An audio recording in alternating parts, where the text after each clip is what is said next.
On a day that could potentially reshape India's democratic fabric, Prime Minister Narendra Modi's government cleared the One Nation, One Election bill. This ambitious legislation proposes a monumental shift in India's electoral system. It seeks to synchronize the elections for the Lok Sabha, the lower house of parliament, with those of all state assemblies and local bodies.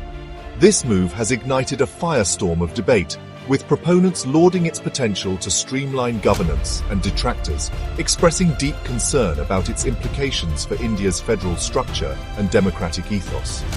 The sheer scale of this undertaking is staggering.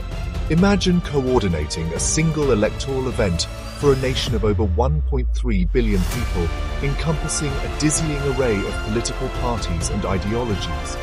The logistical complexities are immense, requiring a Herculean effort to ensure a free, fair, and credible electoral process.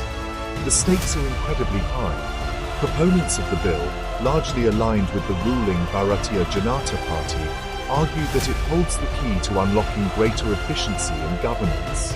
They posit that frequent elections impose a significant financial burden on the exchequer and disrupt the continuity of government policies and development initiatives. The BJP's pursuit of simultaneous elections is not a recent phenomenon. This idea has been a cornerstone of their political agenda, finding prominent mention in both their 2014 and 2019 election manifestos. They have consistently argued that holding elections in quick succession diverts valuable time and resources away from governance, hindering the nation's progress. The BJP's vision for One Nation, One Election is rooted in their belief that it will usher in an era of streamlined and decisive governance. They envision a scenario where the government, unshackled from the constraints of a perpetually ongoing election cycle, can focus all its energies on delivering on its promises and driving the nation's development agenda forward at an accelerated pace. However, critics view this proposal with a sense of unease, seeing it as a thinly veiled attempt to consolidate power and undermine India's federal structure. They fear that smaller regional parties could be overshadowed by national parties in a synchronized election environment, eroding the diversity and vibrancy of India's political landscape.